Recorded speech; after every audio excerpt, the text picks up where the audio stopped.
লুচি ভর্তা, মুরগি ভর্তা, ডিম ভর্তা, জলপাই ভর্তা, ছোট মাছ ভর্তা।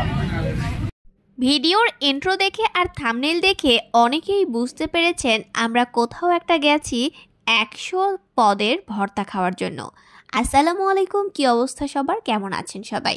আশা করছি সকলেই ভালো আছেন। এই শীতের রাতে যানজট ঠেলে আমরা এগিয়ে যাচ্ছি বগুড়ার বিখ্যাত সুজনের ভর্তা হোটেলে ভর্তা ভাত খাওয়ার জন্য। অনেক দিন ধরেই যাবো করে যাওয়া হচ্ছিল না।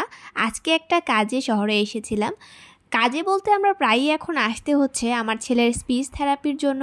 দুপুরে তাড়াহুড়া করে খেয়েও বের হয়ে আসা হয়নি, এই জন্য যেহেতু রাত হয়ে গেছে সবার ক্ষুধাও লেগেছে, তাই ভাবলাম ভারী কিছু খাওয়া যায় কিনা।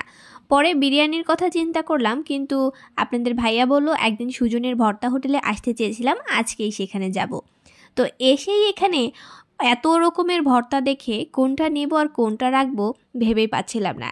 এখানে এই আঙ্কেল বলে দিচ্ছিল কোনটা কিসের ভর্তা। যদিও 100 পদের ভর্তা শেষ হয়ে গেছিল, তারপরেও মোটামুটি 40-50 পদের ভর্তা রয়েছিল।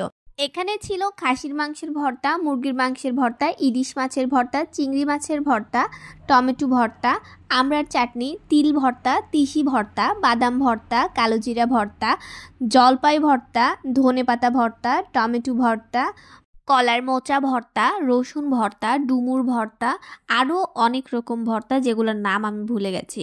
ফেসবুকে, ইউটিউবে আমি অনেকবার দেখেছিলাম এই সুজনের ভর্তা হোটেলের ভিডিওগুলো, কিন্তু আসলে সময় স্বল্পতায় কখনো আসা হয়ে ওঠেনি। শহরে বেশিরভাগ সময়ে ডাক্তার দেখাতে বা ইমার্জেন্সি কোনো কাজে আসা হয়, তখন আর ভর্তা হোটেলে আসা পসিবল হয়ে ওঠে না। আজকে কেন জানি হুট করে কোনো প্ল্যানিং ছাড়াই চলে আসলাম আমরা। যাই হোক, শুধু এখানে ভর্তা নয়, এখানে অনেক ধরনের খিচুড়ি, তাছাড়া ভাজি, মুরগির রোস্ট, মাছের কালিয়া, আরও অনেক পদের খাবার পাওয়া যায়। আমি চোখের সামনে যেগুলো দেখছি সেগুলোই আর কি বললাম। বগুড়াতে বা বগুড়ার আশেপাশে যারা আছেন আমার মনে হয় তারা সকলেই এসেছেন, আর যদি না এসে থাকেন তাহলে অবশ্যই আসতে পারেন। এখানকার খাবারগুলো মাশাআল্লাহ অনেক ভালো।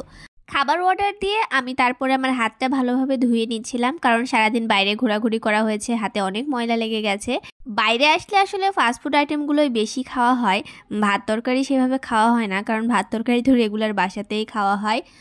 আর আমার বাচ্চারাও অনেক বেশি ফাস্টফুড আইটেমগুলো পছন্দ করেন, যদিও এখন ডাক্তার একেবারে রেস্ট্রিকশন করে দিয়েছে তাদের খাবারে অনেক কিছু।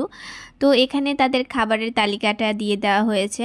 আগে খাবারের দামগুলো অনেক কম ছিল, মোটামুটি 10 টাকাতেও একটা ভর্তা পাওয়া যেত, কিন্তু এখন 20 টাকা, 30 টাকা, 40 টাকা এরকম এক একটা ভর্তা।